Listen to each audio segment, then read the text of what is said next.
하나님이 귀한 선지자 요엘을 통해서 남다른 예리한 통찰력, 영적 안목 뿐만 아니라 세련된 표현으로 당시의 안일한 이스라엘 백성들을 향해 심판을 경고만 하신 것이 아니라 심판 후에 이어질 하나님의 놀라운 구원과 놀라운 은혜를 선포하고 있는 말씀이 바로 요엘서의 말씀입니다. 요엘을 통해 그 민족에게 전했던 재앙적 심판은 요엘서 1장 4절에 팥중이가 남긴 것 메뚜기가 먹고 메뚜기가 남긴 것 너치가 먹고 너치가 먹고 남긴 것 황충이가 먹었다. 지난 주간 세밀하게 설명했습니다. 서서히 진행되는 심판 속에 하나님의 심판이 마무리될 때는 아무것도 거둘 것이 없고 아무것도 누릴 것이 없는 온전한 심판, 완전한 심판. 그래서 그 심판의 대상이 되는 하나님의 은혜의 상징이고 축복의 상징인 요엘서 1장 7절 하나님의 축복한 포도나무가 메라이지고 그 포도 무화과 나무가 말갛게 벗겨져서 그 가지까지 하얗게 죽어버리는데 아무것도 열매를 거둘 수 없다. 심지어는 처녀가 어렸을 때 약혼한 남자 그가 일찍 죽음으로 그의 슬픔을 애곡할 수밖에 없는 때가 오게 될 것이다. 소재와 전제가 여호와의 성전에 끊어졌다. 여호와께 수정드는 제사장은 드디어 예배가 끊어져 버린 성전에서 슬피 울며 탄식함이 오게 될 것이라고 경고하고 있습니다. 하나님의 은혜로 살았던 그들, 축복의 상징인 무화과 나무, 축복의 상징인 포도나무가 말갛게 시들어 버려서 아무런 열매를 거둘 수 없고 아무것도 거둘 것이 없으니 그들 손으로 예물을 가지고 예배드리러 오는 성도에 아무런 성전에 찾아오는 사람도 없고 그로 인하여 뒤늦게 성전을 섬기는 지키는 제사장들이 애통할 수밖에 없는 때가 오게 될 것이라고 선포하고 있습니다. 사랑하는 성도 여러분, 오늘 요엘을 통해 선포하는 이 엄청난 재앙의 원인이 뭐라고 생각하는가요?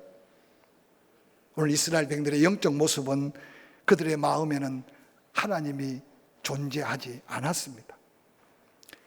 마음에서 하나님이 떠나니 하나님 말씀을 멀리하고 하나님의 계명과는 상관없는 삶을 살고 있는 이스라엘 백성들의 모습을 수없는 선지자들은 고스란하게 그들의 죄악을 지적해주고 있습니다. 하나님이 떠나고 하나님 말씀이 그들과 함께하지 않으니 모두가 다 자기 옳은 대로 생각나는 대로 삽니다. 자기 욕심대로 삽니다. 그래서 자기가 주인이고 자기가 가장 옳고 가장 똑똑한 자기 오만과 교만에 빠지게 되는 영적 상태, 삶의 모습이 지금 요엘이 선포하고 있는 이스라엘 백성들의 죄악 앞에 선 그들의 모습이었습니다. 하나님은 그 이스라엘 백성들을 그냥 버려둘 수 없어서 선지자 요엘을 통해 외치고 있습니다. 요엘서 1장 2절에 늙은 자들아 너희는 이것을 들어야 한다. 땅의 모든 주민들아 너희는 귀를 기울여야 한다.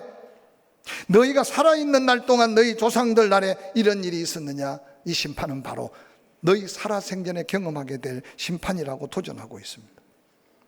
여기 늙은이들, 지하 고하를 목란하지만 높은 자리에 있는 자들, 오만하고 거만한 그들부터 땅에 가장 미련하고 어리석은 낮은 자리에 있는 자들까지 듣고 들으라고 지금 요엘을 통해 선포하는 이 말씀. 사랑하는 성도 여러분, 하나님 앞에 다시 회개하고 다시 돌이킬 수 있는 첫 번째 도전하는 요엘의 말씀은 우리의 귀가 복돼서 들을 수 있는 걸 들어야 한다고 소리치고 있습니다. 하나님의 말씀이 들려야 영혼이 삽니다. 하나님의 말씀을 듣고 살아야 회복의 은혜가 임한다는 요엘 선지자의 외침이 우리 각자에게 주어진 하나님의 음성은 어떤 음성인지 한번 돌이켜 보시기를 바랍니다. 여러분의 귀가 무엇이 들려오고 그것 때문에 내가 어떤 영향력을 입고 사는지, 과연 내가 성경을 읽을 때 읽혀지고 성경을 들을 때 들려지고 하나님 말씀이 강단에서 선포될 때 그 말씀이 하나님 말씀으로 내게 들려와서 여러분 입술로 아멘으로 고백되는 믿음이 있는지 자신을 한번 돌아보시기를 바랍니다. 오늘 이 시대에 우리는 들어야 될 걸 듣지 못하고 보아야 될 걸 보지 못해서 혹이라도 하나님을 떠나 있는 모습으로 살고 있지는 않는지 한번 돌이켜 보시기를 바랍니다. 회복을 위해서 하나님은 선지자 요엘에게 다시 말합니다. 1장 3절, 너희는 이 일을 너희 자녀에게 말하고 너희 자녀는 또 너희 자녀에게 말하고 그 자녀는 후세에게 말할 것이라. 팥죽이가 남긴 것을 메뚜기가 먹고 메뚜기가 남긴 것을 너치가 먹고 너치가 남긴 것을 황충이가 먹었다. 취하는 자들아 너희는 깨어 있어라. 그리고 울어라. 포도주를 마시는 자들아 너희가 울어라. 이에 단 포도주가 너희 입에서 끊기게 될 것이다. 오늘 하나님은 요엘 선지자를 통해서 누군가를 깨우고 있다는 사실을 한번 말씀 속에 눈여겨보시기를 바랍니다. 세상에 깊이 빠져있는 어리석은 중생들을 하나님은 지금 누군가를 통해서 깨워야 하고 깨우고 있다는 사실을, 죄악에 깊이 잠든 영혼들을 깨우고 있다고 선지자 요엘을 통해 이스라엘 백성들을 깨우는 이 말씀에 한번 귀를 기울여 보십니다.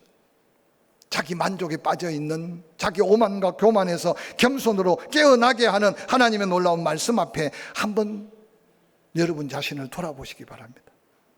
죄악에 취하여서 하나님의 진노가 자신의 발치 앞에 다가왔는데도 깊이 영적으로 잠들고 있는 내 영혼이 아닌지를 말씀으로 한번 돌아보시기를 바랍니다. 여러분 주변에 혹시 여러분이 깨워야 될 영혼들도 있을 수 있음을 기억해 보시기를 바랍니다. 뿐만 아니라 돌이켜 하나님께로 향하여 그 엄청난 진노의 심판에서 하나님의 은혜 회복을 위해서 요엘은 이렇게 외칩니다. 취하는 자들아 너희는 깨어 있을 뿐만 아니라 울어라. 포도주를 마치며 그 은혜가 무엇인지를 알지 못하고 스스로 자족에 빠져있는 너희들은 울어야 된다. 왜냐? 곧 입에 들어와 찾는 그 단 포도주, 더 좋은 것들이 다 끝날 때가 심판으로 다가왔다는 겁니다. 이어서 1장 8절에 너희 처녀가 어렸을 때 약혼한 남자로 말미암아 굵은 배를 동이고 애곡함같이 할지어다. 바벨론이 포로로 들어와 전쟁터로 나간 젊은이들이 다 죽고 죽어갈 때 곳곳에 통곡하며 우는 여인들의 그 울음소리를 기억해 보라는 거예요. 그렇게 울기 전에 미리 울어라 라고 말씀합니다. 9절에 소재와 전제가 여호와의 성전에 끌어짐으로 여호와께 수종하는 제사장들의 슬피 울어야 될 것이다. 11절에 농부들은 곡하게 될 것이고 굵은 배로 13절에 슬피 울게 되고 너희도 울어야 될 것이다. 14절에 여호와께 부르짖어야 될 때가 된 줄로 깨달으라고 외칩니다. 선지자 요엘은 자연재앙으로 인해 엄청난 피해와 고통을 당하고 있는 이스라엘 백성들 굵은 배로 허리를 동이고 애곡하며 슬피 울어야 여호와께로 돌이킬 수 있을 것이라고 도전하고 있습니다. 사랑하는 성도 여러분, 눈물이 나와서 울어본 적이 언젠지 제가 가끔 눈물에 대한 이야기를 하는데 최근 한번 돌이켜 보시기 바랍니다. 혹이라도 내 눈에 눈물이 흐를 때 무엇을 위해서 울었는지 한번 다시 조용히 돌이켜 보시길 바랍니다. 우리들에게 여러 가지 문제가 개인적으로 많을 겁니다. 건강에 대한 문제, 자녀에 대한 문제, 사업, 직장. 그런데 때때로 성경은 말합니다. 가장 심각한 위기는 내 영혼이 숨쉬지 못하고 내 영혼이 죽었어. 눈물을 잃어버린 것이 큰 문제일 수 있다고 우리에게 도전하는 메시지가 있음을 기억해 보시기를 바랍니다. 혹이라도 오늘 우리가 메말랐던 눈물을 다시 회복하게 해달라고 하나님 앞에 부르짖을 때 우리가 지금 살고 있지 않는지 한번 돌아보시고, 혹이라도 한 주간 이 말씀을 묵상해 가면서 눈물을 한번 짜보시고 잃어버린 눈물병에 담을 눈물이 있는지 한번 다시 기억하며 하나님 앞에 눈물을 구해보시고, 이번 금요일날 5시간 연속 기도회 다시 한번 내 심령이 하나님 앞에 돌이켜 회개할 걸 회개해 가면서 이 눈물이 회복되는 감격을 사모하고 구하시기를 주의 이름으로 간절히 축원합니다. 자녀를 위해 울어야 함이 분명한데도 눈물이 나지 않고, 남편과 아내를 위해 울어야 함을 분명한데도 눈물보다는 마음의 아픔과 상처만 쌓고 있다면 하나님이 우리에게 요엘을 통해서 회복, 돌이킴에 대한 이 메시지가 내게 주는 영적인 도전이 뭔지를 찾아보시길 바랍니다. 요엘서 2장 14, 12절 하나님은 이렇게 외칩니다. 여호와의 말씀에 너희는 이제라도 금식하며 울며 애통하고 마음을 다하여 내게로 돌아오라 하셨나니 너희는 옷을 찢지 말고 마음을 찢고 너희 하나님 여호와께로 돌아오라고 외칩니다. 왜냐? 그는 은혜로우시며 자비로우시며 노하기를 더디하시며 인애가 크시사 그 심판 재앙의 뜻을 돌이켜 그들에게 재앙을 내리지 아니하시는 하나님이다. 14절 주께서 혹시 마음과 뜻을 돌이키시고 그 뒤에 예비한 복을 내리사 너희 하나님 여호와께 소제와 전제를 드리게 하지 아니하실지 누가 알겠느냐. 이제라도 금식하며 울며 애통하는 마음으로 여호와께로 돌아오라는 선지자 요엘의 이 간절한 외침이 이 아침에 여러분의 심령에 어떤 말씀으로 전해오는지 한번 돌아보시길 바랍니다. 여호와께로 돌아오기만 하면 여호와 하나님은 은혜로우시다, 자비로우시다, 노하기를 더디하신다. 하나님의 사랑이 크시기 때문에 결국 그 뜻을 돌이키고 재앙을 내리지 아니하실 하나님을 오늘 요엘은 선포하면서 그 백성들에게. 그런데 안타깝게도 이스라엘의 역사를 보면 그들은 하나님의 음성에 귀를 기울이지 못했고 그들은 자신의 심령을 깨우지 못했고 그들은 여호와 하나님 앞에 울며 돌이키지 못해서 엄청난 비극의 역사를 송두리째 후손들에게 물려줬습니다. 그러나 그 후손들은 그 역사의 흔적들을 바라보면서 뒤늦게라도 후회하면서 이 요엘서를 읽어가며 다시는 빼앗기지 말자, 다시는 잃어버리지 말자, 아니 하나님의 그 은혜로우시고 자비로우신 하나님 앞에 믿음으로 살자. 사랑하는 성도 여러분, 성경에 기록된 역사는 우리의 삶의 또 다른 도전이요 또 다른 심판의 모델이요 은혜의 모델인 것을 기억하시기를 주의 이름으로 간절히 축원합니다. 축원합니다. 하나님의 은혜가 회복될 때 그들의 손에 소제와 전제의 예물이 드려지고 그들이 잃어버렸던 여호와의 성전 예배가 회복되어 하나님의 영광을 드러낼 수 있기를 도전합니다. 그들이 떠난 예루살렘, 느부갓네살 왕의 공격으로 성전은 불타버리고 성벽은 무너지고 성문도 다 불타버리고, 그러나 그들이 다시 돌아와 성전을 회복한 후에 그들의 성전은 이전과 달랐습니다. 가끔 도전하지만 오늘 우리가 드리는 예배가 어떤 예배인지를 끊임없이 돌아보시길 바랍니다.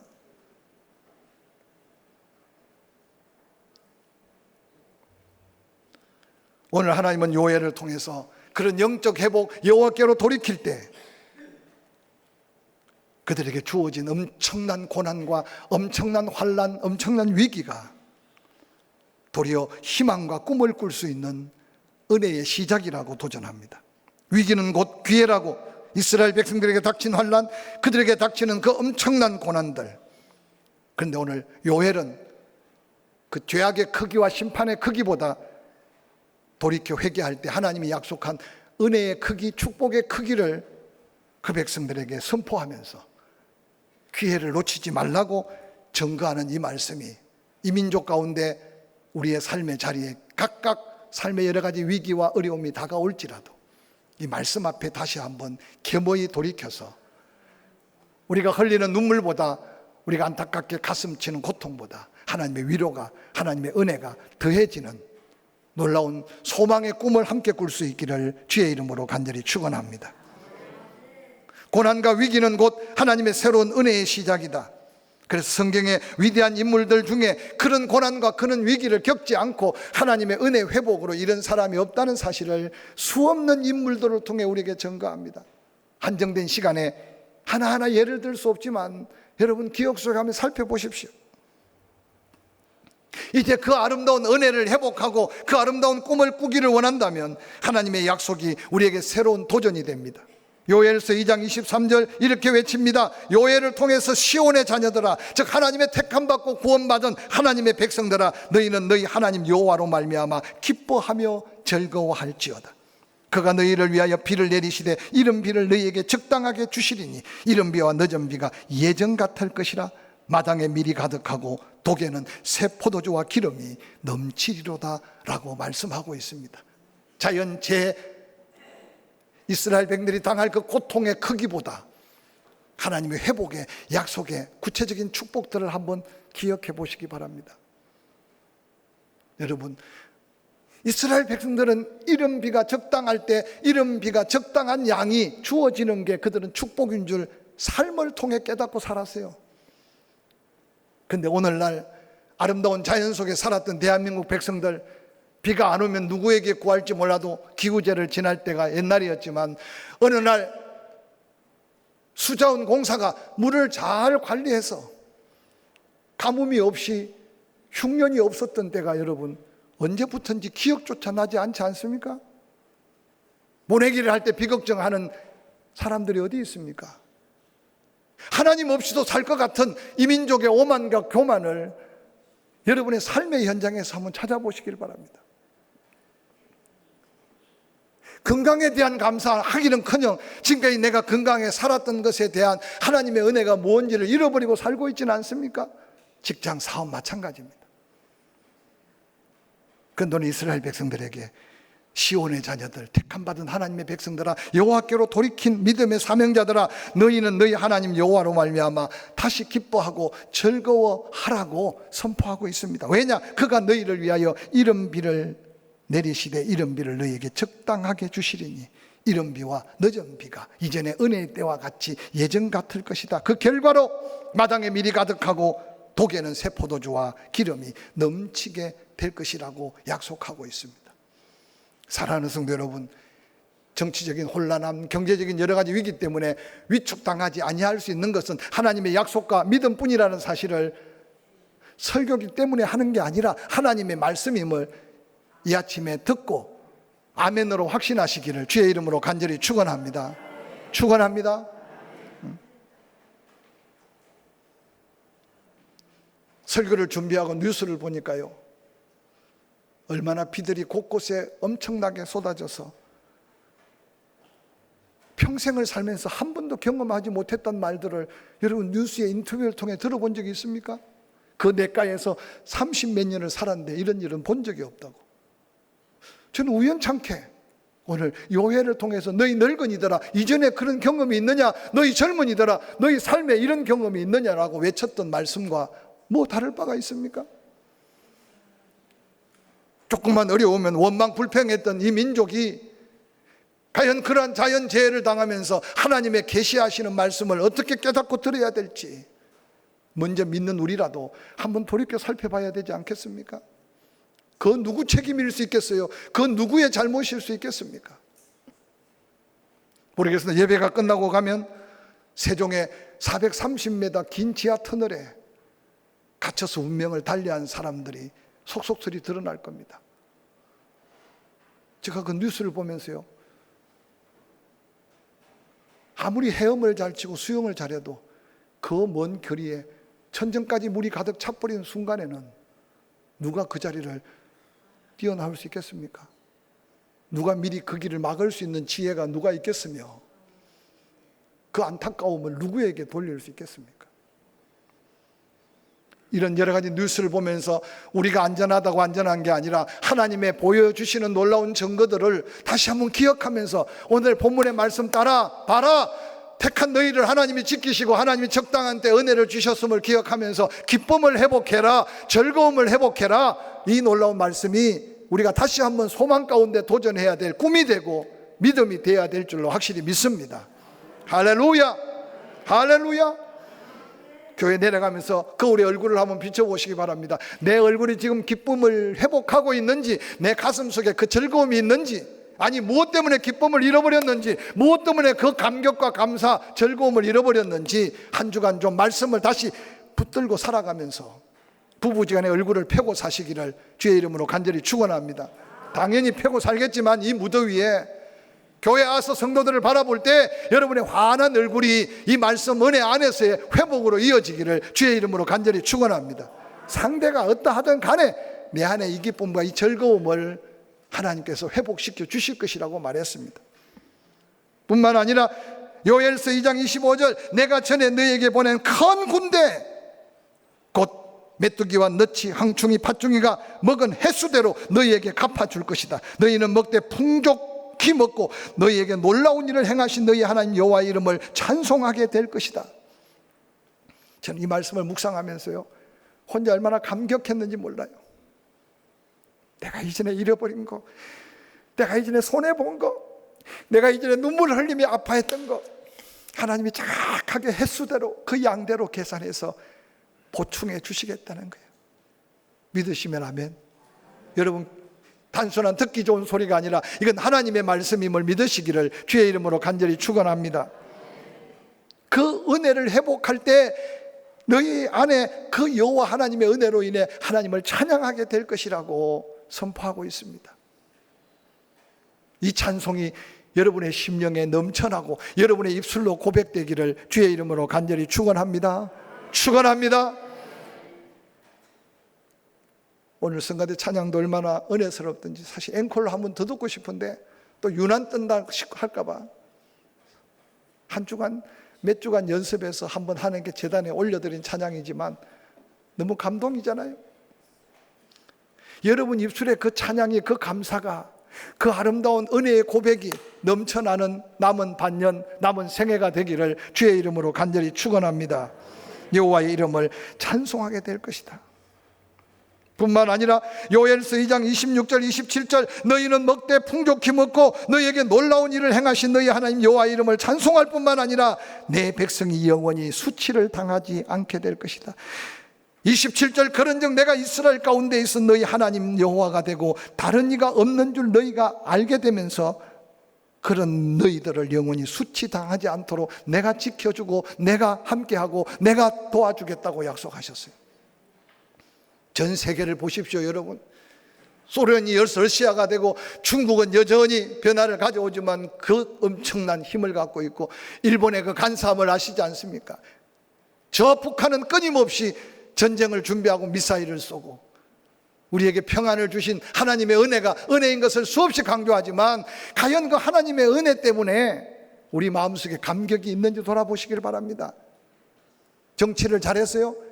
유명한 외교하는 사람이 있어서 천만에 하나님이 이 민족을 그런 중에도 아무나 넘볼 수 없는, 아니 수치를 당하지 않을 뿐만 아니라 부러워하고 두려워할 나라로 세워가시는 이유가 뭐라고 생각합니까? 다시 한번 가슴을 펴고 내가 그리스도인이고 하나님이 나와 함께 하심을 당당하게 여겨가면서 직장에서 삶의 자리에서 높이시고 세워가시는 그 은혜를 감격 속에 누려가기를 주의 이름으로 간절히 축원합니다. 마지막으로 요엘서 2장 28절 29절입니다. 그 후에 내가 내 영을 만민에게 부어주겠다.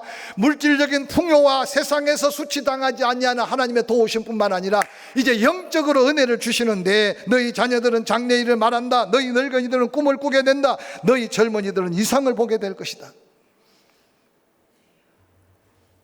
그 엄청난 저주의 메뚜기 떼들은 북쪽으로 불러보내시고 남은 자는 동편과 서편에 바다에 몰아넣고 메마른 땅에는 싹이 다시 나고 나무에 열매가 다시 맺히며 이른 비와 늦은 비를 적당하게 내려 풍년이 들게 하고 마당에는 밀이 가득하고 장독에는 포도주가 넘치게 될 것은 엄청난 소망의 약속이지 않습니까? 그래 물질적인 회복뿐만 아니라 이제는 재앙 때문에 고통당한 횟수만큼 하나님의 은혜를 풍족히 누리게 되는데 그 너무 영적인 놀라운 축복을 약속하셨습니다. 자녀들이 장래일에 관심이 없고 오락에 빠져있는 자녀들을 볼 때 얼마나 답답합니까? 그런데 그들이 성령의 은혜를 덧입어 장래일에 기대를 갖기 시작합니다. 나이 많아 늙어서 매일매일 의미 없는 삶을 살아가며 하루하루 연명하는 데 벗어나서 나이는 들었지만 육체는 노쇠하지만 새로운 꿈을, 삶의 새로운 의미를, 하루를 살아도 하나님의 영광을 꿈꾸게 하시는 하나님의 성령을 부어주시겠다는 거예요. 내가 생각이 있을 때 여러분 그 생각을 소중히 가지시길 바랍니다. 할렐루야. 치매를 두려워할 게 아니라 치매 걸리기 전에 내가 감당해야 될 사명이 뭔지를 성령의 충만함에 꿈꾸는 소망을 가지라고 하나님은 도전하고 있습니다. 얼마나 움켜쥐어야 내게 될 것 같습니까? 얼마나 쌓아놔야 내가 영원토록 누릴 것 같습니까? 오늘 우리가 다시 꿈꿔야 될 게 있어요.